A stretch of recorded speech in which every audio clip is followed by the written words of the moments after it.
రాత్రి 11:45 టైం. రోడ్డులో ఎవ్వరూ లేరు. రాహుల్ ఒక సాఫ్ట్వేర్ ఉద్యోగి. తన పనులన్నీ పూర్తి చేసుకొని బస్ కోసం వెయిట్ చేస్తూ ఉంటాడు. ఇంతలో అతనికి ఒక కాల్ వస్తుంది. ఈ టైంలో ఎవరు నాకు కాల్ చేసేది అని ఆలోచిస్తూ ఉంటాడు. ఫోన్ లిఫ్ట్ చేస్తాడు. ఒక అమ్మాయి, "నువ్వు తిరిగి వెనక్కి చూడకు, చూశావో నీ జీవితం మారిపోతుంది" అంటూ గంభీరంగా మాట్లాడింది. అది ఒక అనోన్ నంబర్. రాహుల్ ఆశ్చర్యపోతాడు. రాహుల్ ఆ విషయాన్ని సీరియస్గా తీసుకోడు.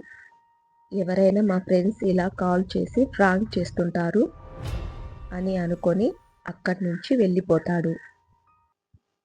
నడుస్తూ నడుస్తూ కొంచెం దూరం వెళ్ళాక రాహుల్కు ఒక ముసలాయన కనిపిస్తాడు. ఆయన కళ్ళు తిరిగి కింద పడిపోతాడు. సహాయం కోసం రాహుల్ని అడుగుతాడు. రాహుల్ అక్కడికి వెళ్ళి ఆ ముసలాయన్ని పైకి లేపుతాడు. "తాతగారు, మీకు ఆరోగ్యం బానే ఉందా" అని అంటాడు. ఆ ముసలాయన కొద్దిసేపటికి పైకి లేచి కూర్చుంటాడు. రాహుల్ వైపు తలెత్తి చూస్తాడు. అతని కళ్ళు దయ్యం కళ్ళులా మారిపోయి ఉన్నాయి. రాహుల్ చాలా భయపడతాడు. ఆ ముసలాయన దగ్గర నుంచి పరిగెత్తి వెళ్తాడు. అలా వెళ్తూ ఉండగా రాహుల్కు ఇంకొక ఆడదయ్యం కనిపిస్తుంది.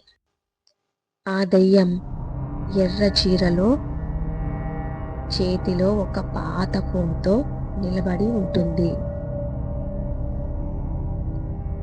రాహుల్ ఆ దయ్యాన్ని చూసి కళ్ళు తిరిగి కింద పడిపోతాడు. ఆ దయ్యం ఇలా అంటుంది, "నిన్ను ఆగకుండా వెళ్ళమన్నాను కదా, వెనక్కి తిరిగి చూడొద్దు అని చెప్పాను కదా, అయినా నువ్వు వినలేదు. ఇప్పుడు చూడు, నా ముందు ఇలా పడిపోయి ఉన్నావు" అని దయ్యం చాలా గంభీరంగా మాట్లాడుతుంది. రాహుల్కు మాత్రం ఎటువంటి మెలకువ రాలేదు. ఆ దెయ్యం మరియు రాహుల్ చుట్టూ ఒక పొగ మంచు అల్లుకుంది. రోడ్డు మీద ఎవ్వరూ లేరు. కొద్దిసేపటికి ఆ దయ్యం వెళ్ళిపోతుంది. రాహుల్కు మెలకువ వస్తుంది. ఏం జరిగిందో ఏం జరుగుతుందో ఏం అర్థం కావడం లేదు.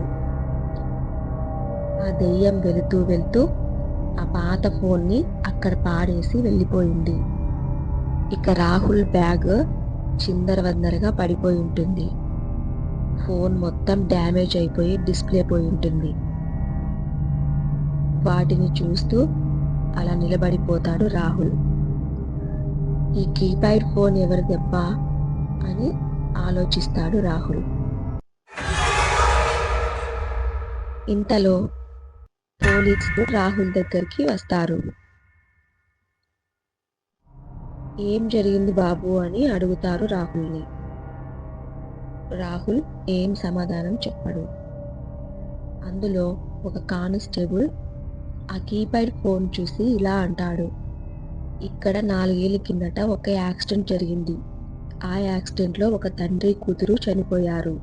ఈ ఫోన్ వాళ్ళదే. నీ దగ్గరికి ఎలా వచ్చింది? అసలు ఏం జరిగింది" అని అడుగుతాడు ఆ కానిస్టేబుల్.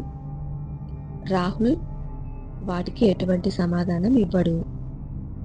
కానిస్టేబుల్ ఆ యాక్సిడెంట్ గురించి, తండ్రి కూతురు గురించి చెప్తుండగానే తన చేతిలో ఉన్న కీప్యాడ్ ఫోన్ మాయమైపోతుంది. ఈ విషయాన్ని రాహుల్ చూసి ఆశ్చర్యపోతాడు. ఎక్కడికి వెళ్తుందా అని గమనిస్తూ ఉంటాడు. ఈ ఫోన్ మాయమవ్వడాన్ని పోలీసులు కూడా చూస్తారు. ఎలా జరుగుతుంది ఇది అసలు అని చాలా ఆశ్చర్యపోతారు, చాలా భయపడతారు. రాహుల్ ఈ కాలంలో కూడా దెయ్యాలున్నాయా అని ఆలోచిస్తూ ఉంటాడు. ఇంతలో డిస్ప్లే పోయిన తన ఫోన్‌కి ఒక కాల్ వస్తుంది. అదేంటి, డిస్ప్లే పోయినా కూడా ఫోన్ మోగుతుంది. ఇది ఎలా సాధ్యం అని అనుకుంటాడు రాహుల్. ఏదైతే అదయిందని తన ఫోన్ లిఫ్ట్ చేస్తాడు. ఆ ఫోన్‌లో అదే అమ్మాయి మాట్లాడుతుంది. ప్రతి రహదారికి ఒక కథ ఉంటుంది. ప్రతి కాల్ వెనుక ఒక ఆత్మ ఉంటుంది అంటూ గంభీరంగా మాట్లాడుతుంది. రాహుల్ వెంటనే ఆ ఫోన్ అక్కడ పాడేసి పరిగెత్తడం మొదలుపెట్టాడు. రాహుల్ పరిగెత్తి తన ఇంటిని చేరుకుంటాడు. ప్రతి రోడ్డుకి ఒక కథ ఉంటుంది. ఇలాంటి కథలు మన నిత్య జీవితంలో కూడా చాలా మందికి జరిగి ఉండొచ్చు. రోడ్డు ప్రయాణం చేసేటప్పుడు చూసి జాగ్రత్తగా వ్యవహరించండి. ఈ కథ మీకు నచ్చినట్లయితే మన ఛానల్‌ను సబ్స్క్రైబ్ చేసుకోండి. ఇలాంటి కథలు మనమందరం కలిసి మరెన్నో తెలుసుకుందాం.